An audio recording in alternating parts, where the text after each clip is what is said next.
Hello, my name is Jason Reichl, and you're listening to Risk Management Brick by Brick. I'm fascinated with people who are helping build and maintain the physical world around us. On each episode of this podcast, we'll dive in with a risk manager, speak to them about how technology plays a role in this process. Thank you for joining me, Risk by Risk. Daniel, how are you today? Good. How are you? Good. One thing that I've noticed about people coming onto the podcast that I want to take a crack at is how much of a risk taker would you say you are in your personal and professional life? Like, do you think there's a profile for a risk manager, or do you think that it's a wide variety? Let's open up the therapy can and get right down into analyzing you. I think it comes with experience. My younger days, especially being from a construction field background, I think I definitely did take risks. But even then, you would think that was pretty crazy. Just speaking from experience, I've had numerous near-miss incidents. What's the riskiest thing you've ever done on a job site? Just so that, all the construction project managers on here can be like, see, we knew he was dangerous at one point. I mean, I almost flipped a forklift one time. It did tip over, but it came right back up. So you say your background's in construction, right? How did you end up from construction site to where you are now? I think with certifications really promoted me quickly. I made a pivot from, operations foreman, superintendent, seeking from a demolition side. I got certified as a construction health and safety technician because I was looking for a change. There was a job opportunity that didn't pan out, but I did come to the company I'm currently am now, who I had worked for previously, and they had an opportunity for a safety supervisor right away. So that really helped me out having that certification previously. And then just, my knowledge of being in construction and running a crew. And if you're working construction, if you have the can-do attitude, but also just staying busy, looking for opportunities to be better, it really helped me accelerate pretty quickly. And I kept furthering. I went back to school, finished my degree, and which helped me pursue other certifications that required a degree, like your certified safety professional. So that really helped me a lot along the way. Where does the passion lie? Does it lie in construction? That's really a driver. Does it lie in risk mitigation, safety? Where's the passion lie? Growing up, I didn't see myself in this. No one ever answers that question. Yes, I imagine this would be. Like I said, I got into safety by accident. There was a good paying job that was an opportunity. So I was like, all right, I'm gonna go for it, right? And I kind of just ran with it. I had children at a very young age, so I needed a really good job. So dad's like, hey, I got a job for you in the demolition company I work for. So that started my course in this journey to where I'm at right now. One of the things, because of your background in safety and risk, I kind of want to try to blend the two and ask you some questions about it. Get a lot of questions about the difference between safety and risk in construction. Can you outline some of the hazards to health and safety in construction as it relates to how companies and builders may contribute to their own issues? Like, what are some of the red flags that come up that you think about? Just not having dedicated resources for the people who are at risk to utilize. Let's say you tell your guys, I need you to work safe every day, but you don't have any processes in place like regular safety meetings, regular pre-task planning, making sure those are deliverables, like so they're not just getting pencil whipped, but they're also either getting turned in or they're getting checked on. You have to have procedures in place so that the work in the field understands that, we have to do things a certain way. And then also from the top down, looking down, you can kind of monitor and see what's going on out there and have a really finger on the pulse, know what kind of work you're doing. I mean, that's just the start of it, really. Well, one thing I want to ask you about that, which is there seems to be a couple of different ways to build safety plans, right? To deploy in construction. When I talk to project managers who don't like people in safety, it typically comes down to a lot of bureaucracy, a lot of checking, a lot of slowing down the work. Obviously, they want to meet their timetables. And when I talk to them about what a good person looks like, it looks like they both defend against higher up processes that slow down the work and bubble up actual safety related things from the ground up that's happened on the accounts. How do you walk the balance when you're in this role, when you're doing safety or risk management? I think both kind of have to deal with this factor between your executive mandates and the very real day-to-day job need of people on the ground. I think that kind of lies on the safety professional that's employed. You can go about it how you want to, and how you're received is going to be about what you put into it, right? So I think one of the first things you need to understand is, as a safety professional, you need to be helpful. You need to be helping the the teams in the field, and you need to be helping the teams in the office, and you got to help them facilitate that interaction, that communication. I think getting back to what you said, like you're slowing things down and stuff of that nature, is you have some safety professionals who maybe have come from school and they don't know the work. I've seen it quite a bit where the safety manager will walk in and see an operation going on, and because he doesn't understand it, he's whoa, time out, what's going on here? You guys got to walk me through this. Whereas that team in the field has done this countless times. They've done it without injury. And, that's the flip side is, they haven't documented, like, this is our formal work processes. This is how we train our guys to do this operation. So it could be a flip, both sides of the coin. I think the other thing that's important is that as a safety professional, you have to be, the way you present yourself in the field is, I'm here to help you guys. I'm not here to get people in trouble. We have that reputation of writing people up, just somebody that isn't trustworthy. So you have to quell that right off the bat, and just shows like, hey, I'm just a person here just like you. And I'm actually here to make sure that anything that you want to voice as a concern with how things are going, that I can communicate that upwards as well. And then even on the other side with, working with management, you got to carry the torch for the people down below, making sure things are getting communicated and making sure you're a voice for change if necessary. And then, from the top down, it's you help implement new things, new ideas, and see that they get executed. So when we talk about the difference between safety and risk, where are those lines for you? Where's risk management begin and safety work ends? Or are they one and the same, or are they part of the same department? How does that structure work in your mind? I think, the safety comes down to frontline, what's happening, who's at risk for injury. In terms of risk, there's all kinds of risk when it comes to a construction company. There's risk to the project, whether that be financial, operational, what have you, contractual. There's risk with, working with certain companies that may not have a good reputation, but they got a good number. So you're trying to facilitate that and making sure that they understand what the expectations are.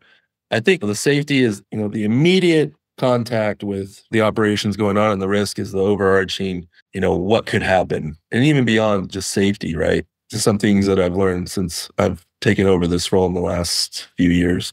Well, you mentioned something that is always interested me about a lot more of this kind of stuff. Risk, safety are getting into the contracting process, are getting into negotiation, pre-qual, all of these other elements.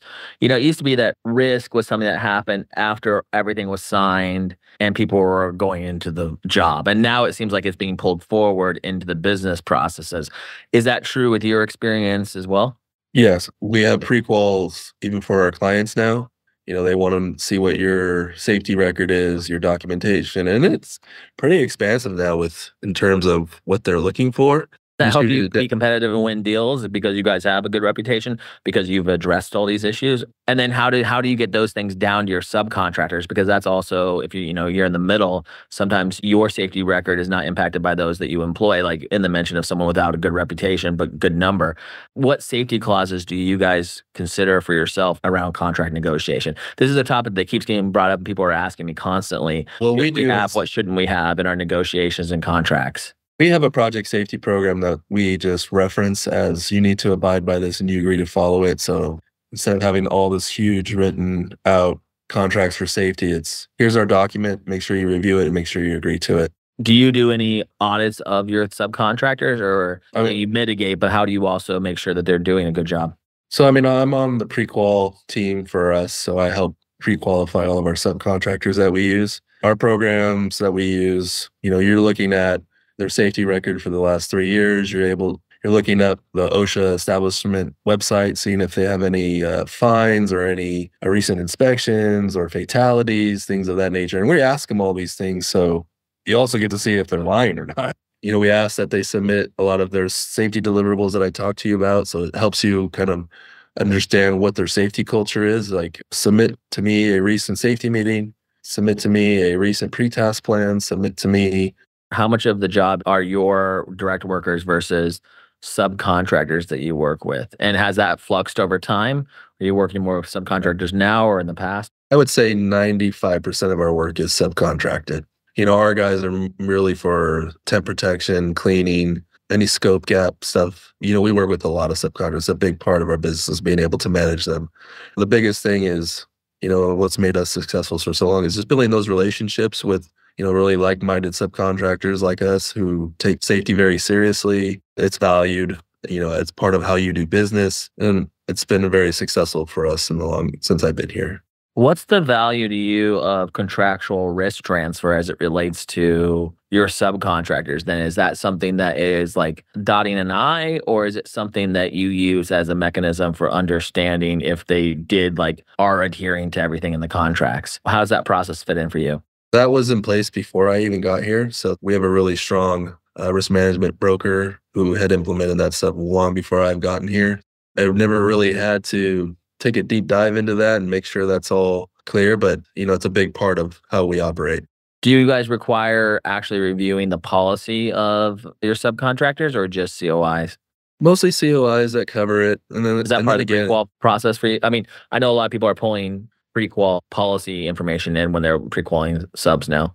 We do require COIs in our pre-qual process, but for all of our clients, their COI requirements can be different across the board. So that's where it really takes a look. That's where our admin team really takes a look at that. I mean, that's where we really handle that stage of the COI process and making sure all that's clearly lined out. But yeah. It's just so different across your clients. Do you have bands of risk that you apply to individuals or to subcontractors, or do you guys have project by project specific requirements because they're being dictated by essentially the builders themselves, the owners?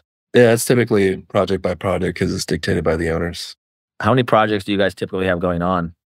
Right now, I think we have over 35 projects running. Yeah, that's a lot of projects in flight. How do you stay on top of all of those? What's your process for organization? Are you living in spreadsheet land? Do you have to use a system? How are you organizing all that information? No, we have a system, at least since I've been here. Our admin team pretty much manages, all of the COI process. So, our pre-qual process, we have a pre-qual team for that. We use another program for that.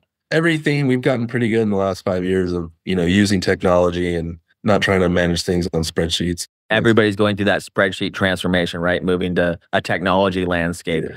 How has that changed since you've been in the industry, for a while? Have you seen technology be taken seriously? I mean, it's kind of always been taken seriously on the construction site. You get everything on a construction site is technology. But in operations, it seems like you've seen an influx of technology solutions.